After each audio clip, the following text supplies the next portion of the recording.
నూరు కట్ల పిశాచం కథలు కనిపించని మచ్చలు. ఒకానొక గ్రామంలో సత్యశీలుడనే గృహస్థుడికి ముగ్గురు కొడుకులు ఉండేవారు. వారిలో మొదటి ఇద్దరు కొడుకులు వివాహాలు చేసుకుని సుఖంగా జీవిస్తున్నారు. ఆఖరివాడైన సందీపుడికి మాత్రం 16వ ఏటనే ఒళ్ళంతా మచ్చలు వచ్చాయి. తండ్రి అతన్ని వైద్యుడికి చూపిస్తే వైద్యుడు ఏవో మందులు ఇచ్చాడు. సంవత్సరాలు గడిచినా కూడా సందీపుడికి ఆ మచ్చలు తగ్గలేదు. ఒంటి మీద మచ్చలు ఉన్నాయని 10 మందిలోకి వెళ్ళడానికి ఇబ్బంది పడేవాడు సందీపుడు. అతడి మనసుకు కష్టం కలుగుతుందని ఇంట్లో వాళ్ళు ఆ మచ్చల మాట ఎత్తకుండా ఎంతో జాగ్రత్తగా మసులుకునేవారు. అయినప్పటికీ సందీపుడికి జీవితం అంటే విరక్తి కలిగి చచ్చిపోదామని కొన్ని ప్రయత్నాలు చేశాడు. కానీ అన్నిసార్లు ఏదో తెలియని శక్తి అతన్ని కాపాడింది. సందీపుడి ఆత్మహత్య ప్రయత్నాలు తల్లిదండ్రుల్ని కలవరపెట్టాయి. నీ ఒంటి మీద మచ్చలు నీ అందాన్ని పాడు చేశాయి తప్ప వాటి వల్ల ఎవరికీ హాని లేదు. నీకున్నది అంటువ్యాధి కూడా కాదు. ఆ మచ్చల మాట మరిచిపోయి నీ తెలివితేటలు ఉపయోగించి సుఖంగా బ్రతకాలి. కావాలనుకున్న చావు నీ దరికి చేరలేదు. అంటే ప్రపంచానికి నీ వల్ల ఏదో పెద్ద ప్రయోజనం ఉన్నది. అది సాధించేందుకు కృషి చెయ్యాలి తప్ప జీవితం మీద విరక్తి చెందకూడదు అని వాళ్ళు కొడుక్కి హితబోధ చేశారు. కానీ అతడికి జీవితంపై విరక్తి తగ్గలేదు. సత్యశీలుడు ఈ విషయమై బాగా ఆలోచించగా పట్నంలోని తన బంధువు రుచికుడి కొడుకు చంద్రకాంతుడికి ఇలాగే ఒంటి నిండా మచ్చలు ఉన్నాయని గుర్తుకు వచ్చింది అతనికి. కానీ ఆ కుర్రాడు ఆ మచ్చలు పట్టించుకోకుండా హాయిగా వ్యాపారం చేసుకుంటున్నాడు. సందీపుడు కొన్నాళ్లపాటు చంద్రకాంతుడితో గడపడం మంచిది అనిపించింది సత్యశీలుడికి. పట్నంలో ఉండే మన చంద్రకాంతుడికి చిన్నప్పటి నుంచి ఒంటి మీద మచ్చలు ఉన్నాయి. అందుకు వాడు ఇటీవల ఓ కొత్త వైద్యుణ్ణి ఆశ్రయించాడని తెలిసింది. నువ్వు అక్కడికి వెళ్ళి వాడితో కొన్నాళ్ళు ఉండి ఆ వైద్యం ఏమిటో తెలుసుకో. నచ్చితే నువ్వు ఆ వైద్యమే చేయించుకో అని కొడుక్కి చెప్పాడు సత్యశీలుడు. సరేనని సందీపుడు ఇల్లు వదిలి పట్నం బయలుదేరాడు. అక్కడి నుంచి పట్నానికి వెళ్ళడానికి 2 దారులు ఉన్నాయి. ఒకటి సుగమమైన చుట్టుదారి, రెండవది అడవిలో నుంచి ప్రయాణించే ప్రమాదకరమైన దగ్గరి దారి. అసలే జీవితాశ లేని సందీపుడు అడవిదారినే ఎంచుకొని పట్నానికి బయలుదేరాడు. కొత్త కావడం వల్ల కొంత దూరం నడిచేసరికి దారి తప్పిపోయాడు. ఎంత నడిచినా దారి తరగడం లేదు. నడిచి అలసిపోయి చివరికి ఓ కొలను దగ్గర చతికిలబడ్డాడు. కాసేపటికే అతడికి ఒళ్ళు తెలియనంతగా నిద్ర పట్టేసింది. ఆ నిద్రలో సందీపుడికి ఓ కల వచ్చింది. ఆ కలలో ఒక దేవతా పురుషుడు కనిపించి, సందీప, నీ అదృష్టం కొద్దీ ఇక్కడికి వచ్చావు. ఈ కొలనులో స్నానం చేశావంటే నీ ఒంటి మీద మచ్చలు ఇక నీ కంటికి కనిపించవు అని చెప్పి అదృశ్యమైపోయాడు. సందీపుడు ఉలికిపడి నిద్రలేచాడు. తన కల ఎంతవరకు నిజమో తెలుసుకోవాలనుకున్నాడు. వెంటనే బట్టలు ఒడ్డున విడిచి కొలనులో స్నానం చేశాడు. అంతే, ఆశ్చర్యంగా వెంటనే అతడి ఒంటి మీద ఒక్క మచ్చ కూడా లేకుండా మాయమైపోయాయి. అప్పుడు అతడికి కలిగిన ఆనందం ఇంతా అంతా కాదు. ఒడ్డుకొచ్చి బట్టలు వేసుకొని పిచ్చి పట్టిన వాడిలాగా కాసేపు అక్కడే నాట్యం చేసి గొంతెత్తి పాటలు పాడసాగాడు.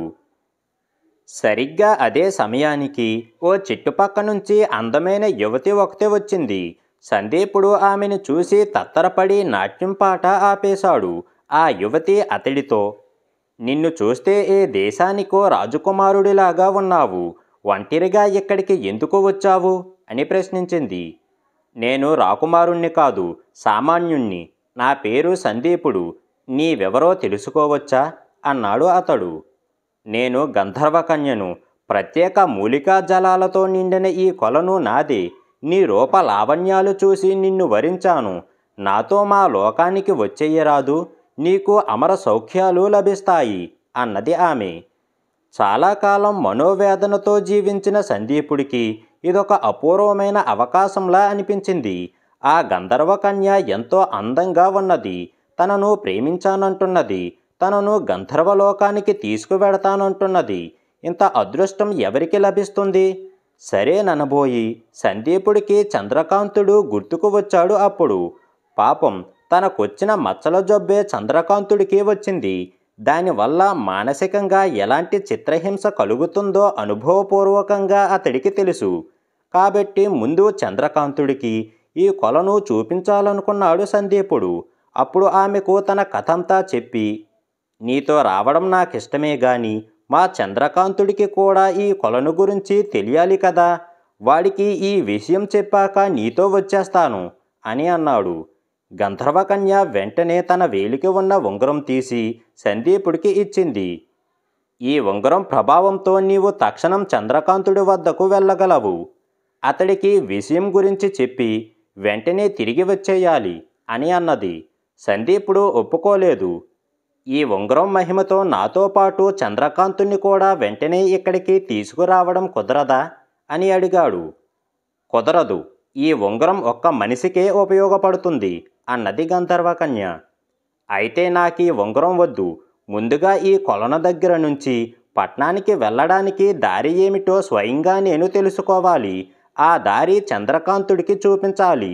లేని పక్షంలో చంద్రకాంతుడు ఈ కొలనుకు దారి తెలుసుకోలేడు అన్నాడు సందీపుడు. నేను ఏడాదికి ఒకసారి మాత్రమే భూమి మీదకి వస్తాను. వచ్చినప్పుడు కొన్ని ఘడియలు మాత్రమే భూమి మీద ఉండగలను. నేనిక తిరిగి నా లోకానికి వెళ్ళిపోయే సమయం దగ్గర పడింది. నువ్విప్పుడు వెంటనే నాతో రాని పక్షంలో మరో ఏడాది వరకు మనం కలుసుకోలేము అన్నది గంధర్వకన్య. కానీ ఆ కొలను విషయం చంద్రకాంతుడికి చెప్పనిదే తాను ఆమెతో రాలేనని అతడు స్పష్టంగా చెప్పేశాడు. గంధర్వకన్య ముఖం చిన్నబోయింది. అంతా నా దురదృష్టం. పోనీలే, నా ఉంగరం నీ దగ్గరే వదిలిపెడతాను. నువ్వు దాన్ని ఉపయోగించుకొని ఎక్కడికైనా క్షణాల మీద వెళ్ళి రావచ్చు. అదిగాక ఉంగరం రాయిని కుడి నుంచి ఎడమకు తిప్పినప్పుడల్లా నేను నీ చెవిలో మాట్లాడుతూ ఉంటాను. ఇంక సెలవు అని అక్కడి నుంచి మాయమయ్యింది గంధర్వకన్య. సందీపుడు పట్నానికి బయలుదేరాడు. దారి సరిగ్గా తెలియకపోవడంతో గంధర్వకన్య చెప్పినట్లే ఉంగరం రాయిని కుడి నుంచి ఎడమకు తిప్పి చూశాడు. అప్పుడతడికి చెవిలో గంధర్వకన్య మాటలు వినిపించాయి. అతడామెను పట్నానికి దారి చెప్పమని అడిగాడు. ఆమె దారి చెబుతూ ఉంటే ఆ ప్రకారమే ముందుకు వెడుతూ పట్నం చేరుకొని చంద్రకాంతుడి ఇంటికి వెళ్ళాడు. చంద్రకాంతుడు సందీపుణ్ణి సాదరంగా ఆహ్వానించాడు. దారిలో జరిగినదంతా సందీపుడు అతనికి చెప్పాడు. అంతా విన్న చంద్రకాంతుడు, నువ్వు చెప్పేది నాకు నమ్మశక్యంగా లేదు. అదేగాక నీ ఒంటి మీద మచ్చలు పోలేదు అని అన్నాడు. సందీపుడు ఆశ్చర్యంగా మరోసారి తన ఒళ్ళు చూసుకొని, నా ఒంటి మీద మచ్చలు ఎక్కడున్నాయని, నా శరీరం పచ్చగా బంగారంలా మెరిసిపోతున్నది కదా అని అన్నాడు. చంద్రకాంతుడు నవ్వి, నువ్వేదో భ్రమలో ఉన్నావు. నా కంటికి నీ ఒంటి మీద, నా ఒంటి మీద కూడా మచ్చలు ఒకేలా కనిపిస్తున్నాయి అని అన్నాడు. ఇది విని హతాశుడయ్యాడు సందీపుడు. ఆ తర్వాత చంద్రకాంతుడి ఇంట్లో మరికొందరు కూడా సందీపుడు శరీరం మీద మచ్చలు కనబడుతున్నాయని అన్నారు. ఇదేమి చిత్రం, నాకు కనబడని మచ్చలు వీళ్ళందరికీ ఎలా కనబడుతున్నాయి అని అనుకున్నాడు సందీపుడు. ఓసారి కలలో కనిపించిన దేవతా పురుషుడి మాటలు మళ్ళీ గుర్తు చేసుకున్నాడు. కొలనులో స్నానం చేస్తే నీ ఒంటి మీద మచ్చలే కానీ కంటికి కనిపించవు అన్నాడు ఆయన. అంటే ఆ మచ్చలు తన కంటికి కనబడవు తప్పితే ఆ మచ్చలు తన ఒంటి మీద నుంచి మాయం కాలేదు. సందీపుడు తన ఊహను చంద్రకాంతుడికి చెప్పగానే అతడు ఆశ్చర్యపడి, ఇది నమ్మశక్యంగా లేదు. కానీ మన మచ్చలు మన కంటికి కనబడకపోతే అది ఒక అద్భుతమే. నన్ను ఆ కొలను వద్దకు తీసుకువెళ్ళు అని అడిగాడు. సందీపుడు తను తెలుసుకున్న అడవి మార్గం ద్వారా చంద్రకాంతుణ్ణి ఆ కొలను దగ్గరకు తీసుకువెళ్ళి స్నానం చేయించాడు. ఆ క్షణం నుంచి చంద్రకాంతుడి మచ్చలు సందీపుడికి కనబడుతున్నాయి కానీ చంద్రకాంతుడికి కనబడటం మానేశాయి. ఇది చాలా విచిత్రంగా ఉన్నది. ఏమైతేనేం, నా శరీరాన్ని ఇలా చూసుకోవడం చాలా సంతోషంగా ఉన్నది అన్నాడు చంద్రకాంతుడు. ఇద్దరూ తిరిగి పట్నం చేరుకున్నారు. నలుగురికి కనబడితేనేం తన మచ్చలు తనకి కనబడనందుకు చంద్రకాంతుడు చాలా సంతోషంగా ఉన్నాడు. కానీ సందీపుడు మాత్రం తన ఒంటి మీద మచ్చలు నిజంగా మాయం కాలేదనే అసంతృప్తితో ఉన్నాడు. అది గమనించిన చంద్రకాంతుడు, మనకిదో పెద్ద గుణపాఠం. మన కంటికి మనం బాగా కనబడినంత మాత్రాన మనలో లోపాలు లేనట్టు కాదు. మన లోపాలు ఎదుటి వాళ్లకు కనబడతాయి. ఈ విషయం గ్రహిస్తే చాలు, జీవితంలో మనకిక ఏ కష్టాలు ఉండవు అన్నాడు సందీపుడితో. సందీపుడికి ఇది నిజమే అనిపించింది. ఆ తర్వాత పట్నంలో అతడు చాలామంది ఇళ్లకు వెళ్ళాడు. చాలా చోట్ల చాలామంది అతన్ని చిన్న చూపు చూశారు. తన ఒంటి మీద మచ్చలు ఉన్నందువల్లనే వాళ్ళు అలా ప్రవర్తిస్తున్నారని తెలిసి అతడు సహించి ఊరుకున్నాడు. అయితే ఒక విచిత్రం జరిగింది. అతడి ఒంటి మీద ఉన్న మచ్చలు క్రమంగా తగ్గుతున్నట్లు ఇతరులు అతడితో చెప్పసాగారు. అలా కొన్నాళ్ళు గడిచేసరికి అతడి శరీరం అతడి కంటికి ఎలా కనిపిస్తున్నదో అందరికీ కూడా అలాగే కనిపించసాగింది. చంద్రకాంతుడి విషయంలో మాత్రం ఏ మార్పు రాలేదు. ఈ విచిత్రానికి సందీపుడు ఆశ్చర్యపడ్డాడు. తనకులాగే చంద్రకాంతుడికి జరిగితే బాగుండునన్న ఆలోచన కలిగి కారణం తెలుసుకునేందుకు అతడు తన వేలికి ఉన్న ఉంగరం రాయిని కుడి నుంచి ఎడమవైపు తిప్పాడు. వెంటనే గంధర్వకన్య అతడి చెవిలో గుసగుసలాడసాగింది. నా ఒంటి మీద మచ్చలు ఎలా పోయాయి? చంద్రకాంతుడి ఒంటి మీద మచ్చలు ఎందుకు పోలేదు అని ఆమెను అడిగాడు సందీపుడు. స్వార్థపరుడు తాను పొందిన ప్రయోజనం ఇతరులకు దక్కనివ్వకూడదు అనుకుంటాడు. ఆ కొలను దగ్గర నిన్ను పరీక్షించి నీవు మంచివాడివని గ్రహించిన తర్వాతే నీకు నా ఉంగరం ఇచ్చాను. ఆ ఉంగరం మహిమ వల్లనే నీ మచ్చలు పూర్తిగా పోయాయి. జరిగిందేమిటంటే నీవు గత జన్మలో ఎన్నో తప్పులు చేశావు. అవన్నీ మచ్చలుగా మారి ఈ జన్మలో నీ ఒంటిని అంటిపెట్టుకున్నాయి. మనిషి తప్పు చేస్తే అవి కనిపించని మచ్చలుగా మారి మరుజన్మలో అవి వాళ్ళ శరీరం మీద మచ్చలై కనబడతాయి. అలా తప్పులు చేసి కనిపించని మచ్చలతో ఉన్నవారు నిన్ను పరిహసించినప్పుడు నీ ఒంటి మీద మచ్చలు మాయమై వారి ఒంటి మీదకు చేరిపోతాయి. అదే ఈ ఉంగరం మహిమ.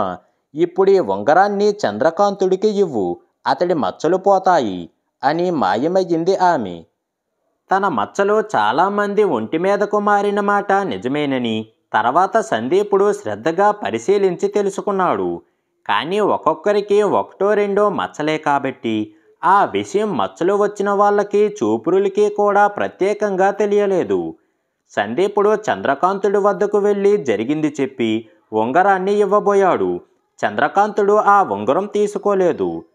నా శరీరం మీద మచ్చలు పోవడం నాకిష్టమే గాని అవి ఇంకొకరి శరీరం మీదకు మారడం మాత్రం నాకు ఇష్టం లేదు అని అన్నాడు.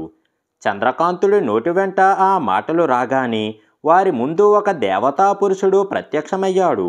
అతడు వారితో, మీరిరువురు నిజంగా అసాధారణ పురుషులు. మీ వంటి నిస్వార్థ పరుల వల్లనే ప్రపంచానికి మేలు జరుగుతుంది. మీకు నేను మహాగ్రంథాన్ని ఇస్తాను. మీరు ఆ గ్రంథం పఠించి మానవాళికి సేవ చెయ్యండి అంటూ వారికి ఒక గ్రంథాన్ని అందించి మాయమయ్యాడు ఆ దేవతా పురుషుడు. ఆ వెనువెంటనే చంద్రకాంతుడి ఒంటి మీద మచ్చలు కూడా మాయమయ్యాయి. చంద్రకాంతుడు సందీపుడు ఆ గ్రంథాన్ని శ్రద్ధగా చదివారు. అదొక వైద్యశాస్త్రం. అందులో అంతవరకు మానవులెవరికీ తెలియని మూలికా రహస్యాలు ఎన్నో ఉన్నాయి. అందులో ఒక విచిత్రమైన వైద్య సూత్రం కూడా హెచ్చరికగా ఉన్నది. ఆ ప్రకారం వైద్యుడు నిస్వార్థపరుడు, పరోపకారి, మంచివాడు అయితే తప్ప అతడి మందులు, చికిత్స అన్ని వేళలా పనిచేయదట. సందీపుడు, చంద్రకాంతుడు ఇద్దరూ తాము జీవించి ఉన్నంతకాలం ఆ అద్భుత వైద్య గ్రంథం సహాయంతో అన్ని రకాల రోగాలకి మందులతో, చికిత్సతో నయం చేస్తూ మానవాళికి ఎంతో సేవ చేశారు. వారి తదనంతరం ఆ అద్భుత గ్రంథం మానవాళికి అంతగా ఉపయోగపడలేదు. వినయశీలుడు ఈ కథ పూర్తి చెయ్యగానే ఎదుటివారికి సహాయపడటానికి సొంత లాభం కొంతైనా మానుకున్న వారిద్దరికీ మానవాళికి మేలు చెయ్యగల అద్భుత వైద్య గ్రంథం లభించింది. స్వంతానికే లాభం లేకున్నా కూడా ఎదుటివారిని హింసించడంలోని వినోదం పొందే నా బోటివారి వల్ల మానవాళికి ప్రళయం తప్ప మరేదీ లభించదు. ఇంతకాలం ఇలా ఎందుకు ప్రవర్తించాను? ఈ తప్పులన్నీ మచ్చలై వచ్చే జన్మలో నా ఒంటి మీదకి చేరకూడదు. అందుకు ఈ జన్మలోనే ఏవైనా మంచి కార్యాలు చెయ్యాలి అనుకున్నది మహారాణి. మహారాణి ఆలోచనలు ఎలా ఉన్నప్పటికీ ఆమెకి కథ బాగా నచ్చింది. ఆమె కథని మెచ్చుకోగానే వినయశీలుణ్ణి ఆవహించిన 100 కట్ల పిశాచానికి మరో కట్టు విడిపోయింది. మర్నాడు వినోద ప్రదర్శనకు ముందు యథాప్రకారం కథ వినడానికి మళ్ళీ వచ్చింది మహారాణి. వినయశీలుణ్ణి ఆవహించిన పిశాచం మరో కథ చెప్పడం ప్రారంభించింది. 100 కట్ల పిశాచం కథలు. సుచల కోరిక. వింధ్యాటవీ ప్రాంతంలో చోళకుడు అనే మాంత్రికుడు ఉండేవాడు. అతడు విపీల అనే క్షుద్రదేవతను ఆరాధించి ఎన్నో శక్తులు సంపాదించాడు. ఒకరోజు అతడు విపీల విగ్రహం ఎదుట సాష్టాంగపడి ప్రపంచాన్ని జయించాలన్న తన కోరిక చెప్పుకున్నాడు. అందుకు నువ్వు కళింగ దేశ రాజకుమారుడు జయపాలుణ్ణి పట్టి తెచ్చి నాకు బలి ఇవ్వాలి. అయితే జయపాలుడు శక్తివరప్రసాదుడు. నా మందిరంలో తప్ప మరెక్కడా నీ మాయలు అతడిపై పనిచేయవు. ఎలాగైనా అతడిని ఈ మందిరానికి రప్పించు, నీ అభిష్టం సిద్ధిస్తుంది అని విగ్రహంలో నుంచి విపీలావాణి వినిపించింది. తన శక్తియుక్తులన్నీ ఒక రాజకుమారుడు ముందు వృధా అవుతాయని చెప్పిన క్షుద్రదేవత విపీల మాటలు మాంత్రికుడికి బాధ కలిగించాయి. అయినా నిరుత్సాహపడకుండా చోళకుడు తన మందిరం వదిలి ఆకాశ గమనం ద్వారా కళింగ రాజ్యం చేరుకున్నాడు. జయపాలుడు గురించి ఆరా తీశాడు. కళింగ దేశానికి పొరుగున ఉన్న చంచల దేశ రాజకుమారి సుచల అందచందాలలో సాటిలేనిదని పేరుకెక్కింది. ఆమెను జయపాలుడు ప్రేమిస్తున్నాడు. కొద్ది వారాలలో సుచలకు స్వయంవరం జరగనున్నది. సుచల తననే వరించగలదని జయపాలుడు నమ్ముతున్నాడు. దాంతో చోళకుడు తిన్నగా చంచల దేశానికి వెళ్ళి ఆ దేశరాజును కలుసుకొని, నా పేరు చోళకుడు, నేనొక మహామాంత్రికుణ్ణి, వింధ్యాటవీ ప్రాంతంలో ఉంటున్నాను. ఇప్పుడు నీ కుమార్తెను అపహరించుకుపోవాలని వచ్చాను.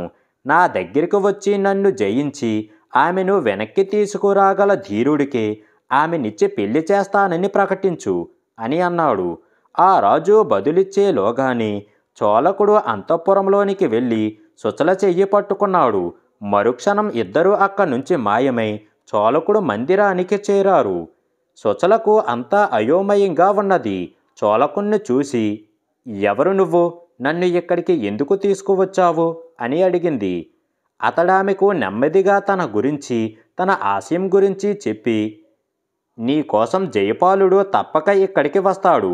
అప్పుడతన్ని నా దేవత విపీలాకు బలి ఇచ్చి ఈ ప్రపంచానికే ఏలికనవుతాను అని అన్నాడు. మరి ఆ తర్వాత నన్నేం చేస్తావు అని అడిగింది సుచల. ఇష్టమైతే నాకు రాణిగా ఉండొచ్చు అన్నాడు అతడు. సుచల వెంటనే, నువ్వంటే నాకిష్టమే, కానీ రాణిని కావడం మాత్రం నాకిష్టం లేదు అని అన్నది. చోళకుడు ఆశ్చర్యపడి, ఆడవాళ్లకు డబ్బు మీద, అధికారం మీద మోజు ఎక్కువని అంతా అంటారు. నీ పద్ధతి వేరుగా ఉన్నదే అని అన్నాడు. అందుకు కారణం మా అమ్మ. రాణిగా మా అమ్మ సుఖపడలేదు. 10 మందిలో మసలడానికి ఉండదు. అనుకున్నది స్వేచ్ఛగా చెయ్యడానికి వీలు ఉండదు. రాచరికంలో బాధ్యతలు ఎక్కువ, సుఖం తక్కువ. నాకు జీవితంలో సుఖపడాలని ఉన్నది అన్నది సుచల. అయితే నాతో కలిసుంటే సుఖపడతానని నీవు భావిస్తున్నావా అన్నాడు చోళకుడు. చిన్నప్పటినుంచి నాకు మాంత్రికులంటే ఇష్టం. మాంత్రికుడు భర్త అయితే నేను కోరినది ఇచ్చి సంతోషాన్ని, సుఖాన్ని ఇవ్వగలడని కలలు కనేదాన్ని. నా కలలు ఇప్పుడు నిజమయ్యాయి అన్నది సుచల అమాయకంగా. చోళకుడికి ఏమనాలో తెలియలేదు. అప్పుడతడు సుచలను పరీక్షగా చూసి, ఆహా, ఈమె అద్భుత సౌందర్యవతి. ఈమె నన్ను ఇష్టపడటం నా అదృష్టం. ఈమె నా భార్య అయితే ప్రపంచాన్ని జయించిన దానికంటే ఎక్కువగా సంతోషంగా ఉండొచ్చు అని అనుకున్నాడు. తర్వాత తన పూజా మందిరానికి వెళ్ళి విపీల విగ్రహానికి సాష్టాంగపడి, అమ్మ, సుచలను పెళ్లి చేసుకొని ఇక్కడే ఉండిపోయి నీ సేవలోనే నా ఈ జీవితం గడిపేయాలి అనుకుంటున్నాను. అందుకు నీ ఆశీర్వాదం కావాలి అని అన్నాడు. చోళక, సుచలది అచ్చమైన ప్రేమ. నన్ను ఆరాధించే వాళ్ళకి తుచ్చభోగాలే తప్ప అచ్చమైన ప్రేమ దొరకదు. సుచలను వివాహం చేసుకుంటే నీకున్న శక్తులన్నీ పోయి సామాన్యుడిగా మిగిలిపోతావు అన్న మాటలు వెంటనే దేవత విగ్రహంలో నుంచి వినిపించాయి. కానీ సుచల నా శక్తులు చూసే నన్ను ప్రేమించింది. అవి లేకుంటే ఆమెకు నాపై ప్రేమ ఉండదు అన్నాడు చోళకుడు విచారంగా. అది నీవు తేల్చుకోవాల్సిన విషయం అన్న మాటలు విగ్రహం నుంచి వినవచ్చాయి. అప్పుడు చోళకుడు అక్కడి నుంచి లేచి సుచల వద్దకు వెళ్ళి, నీ ఇష్టం నా మీదనా, నా శక్తుల మీదనా అని అడిగాడు. సుఖపడాలని నా కోరిక. నీ శక్తులతో నేను కోరిన సుఖాలన్నీ అందజేయగలవన్నదే నా ఆశ అన్నది సుచల. ఏమిటి నువ్వు కోరే ఆ సుఖాలు అన్నాడు చోళకుడు. నువ్వెప్పుడూ నాతోనే ఉండాలి. కోరినప్పుడల్లా నేను ఆకాశంలో విహరించగలగాలి. ఏది కావాలంటే అది నా ఎదుట ప్రత్యక్షం కావాలి అంటూ అప్పుడు సుచల ఎన్నో కోరికలు ఏకరువు పెట్టింది. కానీ మన పెళ్లి జరిగితే నా శక్తులన్నీ నిష్ఫలమైపోతాయి తెలుసా అన్నాడు చోళకుడు. సుచల నిరుత్సాహపడి, అయితే మాంత్రికుణ్ణి పెళ్ళాడి సుఖంగా బ్రతకాలన్న నా కోరిక తీరదన్నమాట అని అన్నది. చోళకుడు కాసేపు ఆలోచించి, జైపాలుడు అనే రాజకుమారుడు నిన్ను వెతుక్కుంటూ ఇక్కడికి వస్తాడు. అతన్ని దేవతకు బలి ఇస్తే నేను ప్రపంచానికే చక్రవర్తిని అవుతాను. అప్పుడు నేను నీకిష్టమైన అందమైన యువకుడితో పెళ్లి జరిపించి నా మంత్రశక్తులతో నీవు కోరిన సుఖాలన్నీ ఏర్పాటు చేస్తాను అని అన్నాడు. సుచల ఎంతో సంతోషించింది. కొన్నాళ్ళు గడిచాయి. చోళకుడు చెప్పినట్లే సుచలను వెతుక్కుంటూ అక్కడికి జైపాలుడు రానే వచ్చాడు. అది చూసిన చోళకుడు జైపాలుణ్ణి కలుసుకొని మంచి మాటలతో పూజా మందిరానికి తీసుకురమ్మని సుచలకు చెప్పాడు. సుచల జైపాలుడికి ఎదురు వెళ్ళింది. జైపాలుడు సుచల అందం గురించి విన్నాడు గాని కళ్ళారా చూడటం మాత్రం అప్పుడే. మొదటిసారి ఆమె అందాలు చూసిన జైపాలుడు దిగ్భ్రాంతి చెందాడు. కాసేపు ప్రపంచాన్నే మరిచిపోయాడు. ఆమెను పెళ్ళాడకపోతే తన జన్మ వృధా అనుకున్నాడు. సుచల రమ్మనగానే మంత్రముగ్ధుడిలా ఆమెను అనుసరించి వెళ్ళి పూజా మందిరంలోకి ప్రవేశించాడు. జైపాలుడు అలా పూజా మందిరంలోకి అడుగు పెట్టడం ఏమిటి, చోళకుడు పక్కనుంచి వచ్చి ఒక్క వేటున అతడి శిరస్సును కత్తితో తెగవేశాడు. అప్పుడు చిందిన రక్తం చూసి బెదిరిపోయింది సుచల. స్పృహ తప్పింది. ఆ సమయంలో పెద్దగా అట్టహాసం చేస్తూ అక్కడ విగ్రహం స్థానంలో విపిలాదేవత ప్రత్యక్షమయ్యింది. విపీల చోళకుణ్ణి చూసి, నీకిప్పుడు భూలోకంలో ఎదురులేదు. తక్షణం వెళ్ళి నీ మంత్రశక్తితో సమస్త రాజ్యాలను వశపరుచుకొని తిరిగి ఇక్కడకు రా అని అన్నది. చోళకుడు మరో ఆలోచన లేకుండా అక్కడ నుంచి ఆకాశ గమనాన బయలుదేరి వెళ్ళాడు. మంత్రశక్తితో భూమండలంలోని సమస్త దేశాలన్నీ క్షణాల మీద వశపరుచుకొని తనను తాను చక్రవర్తిగా ప్రకటించుకున్నాడు. సంతోషంగా తిరిగి తన పూజా మందిరానికి చేరుకున్నాడు. అప్పటికి సుచలకు స్పృహ వచ్చింది. ఆమెకు ఎదురుగా విపీల విగ్రహం పాదాల చెంత జైపాలుడు మొండెము కనిపించాయి. జరిగినదంతా గుర్తుకు రాగా ఆమె జైపాలుడి తలను ఒడిలో పెట్టుకొని అదే పనిగా ఏడుస్తూ కూర్చున్నది. అప్పుడే అక్కడికి వచ్చిన చోళకుడు ఆ దృశ్యం చూసి, జయపాలుడు చనిపోయాడు. ఇప్పుడు నేను నిన్ను నా రాణిని చేసుకుంటాను అని అన్నాడు. నాకు రాణిని కావాలని లేదు. ప్రాణాలకు తెగించి నా కోసం ఇక్కడికి వచ్చిన జైపాలుణ్ణి నేను ఇష్టపడుతున్నాను. నీ మంత్రశక్తితో ఇతన్ని బ్రతికించు. మేమిద్దరం హాయిగా జీవిస్తాము అన్నది సుచల. ఆమెకు నచ్చిన అందగాడితో పెళ్లి జరిపిస్తానని సుచలకు తానిచ్చిన మాట గుర్తుకొచ్చిన చోళకుడు వెంటనే, సరే అలాగే చేస్తాను అని అన్నాడు. అప్పుడు విగ్రహం నోటి వెంట, ఓయి చోళక, నాకు బలి ఇచ్చిన యువకుణ్ణి తిరిగి బ్రతికిస్తే అది అపచారమవుతుంది. నీ సర్వశక్తులు నశించిపోతాయి అన్న హెచ్చరిక వినబడింది. చోళకుడు ఆలోచనలో పడ్డాడు. కాసేపయ్యాక, అమ్మ, ఎన్నో విధాలా నిన్ను సంతృప్తిరాలిని చేసి ఇన్ని శక్తులు సాధించాను. నాకు సంతృప్తి కలిగించే ఈ ఒక్క పని చేసే శక్తి లేనప్పుడు నాకు ఎన్ని శక్తులుండి ఏమి లాభం? వాటి కోసం నేనీ సుందరికి ఇచ్చిన మాట తప్పలేను.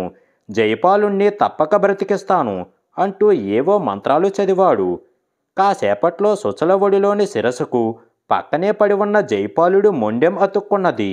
జైపాలుడు నిద్రలో నుంచి మెలకువ వచ్చిన వాడిలాగా లేచి కూర్చొని, నేనిప్పుడు ఎక్కడ ఉన్నాను అని అన్నాడు. చోళకుడు అతడికి జరిగిన కథంతా చెప్పాడు. నీవు సుచలను పెళ్లి చేసుకో, ఆమెను సుఖ సంతోషాలకు లోటు లేకుండా చూసుకో అని అన్నాడు. చోళకుడి కథ విన్న జైపాలుడు ఆలోచనలో పడ్డాడు. కాసేపు ఆగి, నీవు ఎంతో కష్టపడి సాధించుకున్న మంత్రశక్తులన్నింటినీ సుచల కోసం వదులుకున్నావు. ఆమెను పెళ్ళాడే అర్హత నీకే ఉన్నది అని అన్నాడు. చోళకుడు ఒప్పుకోలేదు. సుచల నన్ను ప్రేమించలేదు. నా మంత్రశక్తుల్ని ప్రేమించింది. నాలో ఇప్పుడు ఏ శక్తులు లేవు. నన్ను ఆమె ప్రేమించదు అని అన్నాడు. అప్పుడు జైపాలుడు సుచలతో, నిన్నెవరు పెళ్లాడాలి అనే విషయం చర్చించాల్సింది మేము కాదు, నీవే. మా ఇద్దరిలో ఒకరిని ఎన్నుకో అని అన్నాడు. సుచల ముఖం విచారంగా అయిపోయింది. మీ ఇద్దరిలో ఎవ్వరికీ మంత్రశక్తులు లేవు, ఇద్దరిలోనూ ఎవ్వరిని ఎన్నుకునేది అన్నది దీనంగా. జైపాలుడు తెల్లబోయాడు. సుచలతో వివాహం ఇలా చిక్కు సమస్యగా మారుతుందని అతడు ఊహించలేదు. వేరే దారి తోచక అతడు వరలో నుంచి కత్తి తీసి, నేను శక్తివరప్రసాదుణ్ణి, అంటే నా జన్మకు కారకురాలు ఆదిశక్తి. నేను సుచలను పెళ్లి చేసుకోవాలని అనుకుంటున్నాను. కానీ ఆ అర్హత నాకున్నది లేనిది తెలియకుండా ఉన్నది. ప్రాణాలకు తెగించి సుచల కోసం ఇక్కడికి వచ్చిన నాకు ఆమె దక్కనప్పుడు ఇక ఈ ప్రాణంతో పని ఏమున్నది? వాటిని ఆదిశక్తికి సమర్పించి ఈ తనువు చాలిస్తాను అంటూ తల నరుక్కోబోయాడు. అప్పుడు పూజా మందిరంలో పెద్ద మెరుపు మెరిసింది. ఆదిశక్తి అక్కడ ప్రత్యక్షమై ఇలా అన్నది. ఓయి జయపాల, ఈ సృష్టిలో అత్యంత ఆకర్షణ గల మహాశక్తి ఆడది. అది మంచికి ఉపయోగిస్తే నాలా దేవతలు అవుతారు, చెడుకు ఉపయోగిస్తే విపీలా మాదిరిగా క్షుద్రదేవతలు అవుతారు. విపీలాను ఆరాధించిన చోళకుడు దుష్టుడై తాత్కాలికంగా శక్తిమంతుడు అయ్యాడు. నన్ను ఆరాధించిన నీవు మంచివాడివై అతడి శక్తికి లొంగని వాడివి అయ్యావు. కానీ సుచల పట్ల ఆకర్షణ నిన్ను ఇక్కడికి రప్పించి అశక్తివంతుణ్ణి చేసింది. సుచల పట్ల ఆకర్షణే చోళకుడు తన సర్వశక్తులు కోల్పోయేలా చేసింది. మీ ఇద్దరి ప్రేమానురాగాల్ని భరించలేని విపీల ఇక్కడ ఉండలేక వేరే భక్తుణ్ణి వెతుక్కుంటూ మరో చోటకు పారిపోయింది. అందువల్లనే నేనిప్పుడు ఈ పూజా మందిరంలో అడుగుపెట్టగలిగాను. ఏది ఏమైనా ఈనాడు సుచల కారణంగా ప్రపంచానికి ఓ దుష్టమాంత్రికుడి ప్రమాదం తప్పింది. సుచలను పెళ్లి చేసుకోవడానికి మీరిద్దరూ అర్హులే. కానీ క్షుద్రదేవతలను ఆరాధించి పొందిన శక్తులు కోల్పోయిన చోళకుడు నేటి నుంచి క్షీణించడం మొదలై అనతి కాలంలోనే ప్రాణాలు కోల్పోతాడు. కాబట్టి సుచలని నీవు వివాహం చేసుకోవడమే మంచిది అని వివరించింది ఆదిశక్తి. జయపాలుడు వినమ్రుడై, మాత, నీ మాట నాకు శిరోధార్యం. కానీ సుచలకు మంత్రశక్తులు ఉన్న మగడు కావాలి. నాకు ఆ శక్తులు లేవు. నేను ఆమెను పెళ్లి చేసుకోవడానికి అర్హుణ్ణి కాదు అని అన్నాడు. అప్పుడు ఆదిశక్తి మందహాసం చేసి, నాయనా, సుచల కోరిక గురించి నీవు వ్యధ చెందకు. ఈనాటి నుంచి శాస్త్రసమ్మతంగా వివాహం చేసుకున్న నూతన పతులకు ప్రపంచమంతా ఇంద్రజాలమయంగా గోచరించగలదు. భర్త వద్ద భార్యకు, భార్య వద్ద భర్తకు మంత్రశక్తులు ఉన్నట్లు భ్రమ కలుగుతుంది. మండుటెండలో రాళ్లపై నడిచిన వారికి ఆకాశయానం చేస్తున్నంత హాయి అనుభూతి కలుగుతుంది. మామూలు ప్రపంచంలో ఉన్నా కూడా వారిది వేరే ప్రపంచంలా అనిపిస్తుంది. కొత్త దంపతులకు ఇది నేనిచ్చే వరం అన్నది ఆదిశక్తి. అప్పుడు చోళకుడు దీనంగా, నా తప్పు తెలుసుకున్నాను. చనిపోయాక నాకు పునర్జన్మ లేకుండా నీ సాన్నిధ్యం అనుగ్రహించు తల్లి అని అన్నాడు. ఈనాడు నీవు చేసిన త్యాగఫలం నీ అభిష్టాన్ని తప్పక నెరవేర్చగలదు అని చెప్పి ఆదిశక్తి అంతర్ధానమైపోయింది. జయపాలుడు సుచలను తీసుకొని తన రాజ్యానికి వెళ్ళి ఆమెను వివాహం చేసుకొని ఆదిశక్తి చెప్పినట్లే సుఖంగా జీవించాడు. దాంపత్య జీవితం పాతబడ్డాక సుచలకు క్రమంగా రాచకార్యాల పట్ల ఆసక్తి కలిగి అన్నింటా భర్తకు చేదోడు వాదోడుగా ఉంటూ ఆదర్శ వనితిగా పేరు తెచ్చుకున్నది. చోళకుడు వింధ్యాటవీ ప్రాంతంలోనే ఉంటూ క్రమంగా కృషించి ఒక రోజున మరణించి ఆదిశక్తి సాన్నిధ్యం పొందాడు. వినయశీలుడు ఈ కథ పూర్తి చెయ్యగానే అమాయకత్వంతో సుచల కోరిన కోరిక వల్ల ఆమె సుఖపడటమే కాదు, ప్రపంచానికి ఎంతో మేలు జరిగింది. ఆదిశక్తి చెప్పినట్లే ఆడదానిలో గొప్ప ఆకర్షణ ఉన్నది. ఆ ఆకర్షణను చెడు కార్యాలకు కాకుండా మంచి పనులకు ఉపయోగిస్తే సుచలల ఆదర్శ వనిత అనే గొప్ప పేరు తెచ్చుకోవచ్చు. నేనిప్పుడు నా పద్ధతి మార్చుకొని ప్రపంచంలో కలకాలం నా పేరు నిలిచిపోయేలా ఏదైనా గొప్ప పని చెయ్యాలి అనుకున్నది మహారాణి. మహారాణి ఆలోచనలు ఎలా ఉన్నప్పటికీ ఆమెకి కథ బాగా నచ్చింది. ఆమె కథని మెచ్చుకోగానే వినయశీలుణ్ణి ఆవహించిన నూరుకట్ల పిశాచానికి మరో కట్టు విడిపోయింది. మర్నాడు వినోద ప్రదర్శనకు ముందు యథాప్రకారం కథ వినడానికి మళ్ళీ వచ్చింది మహారాణి.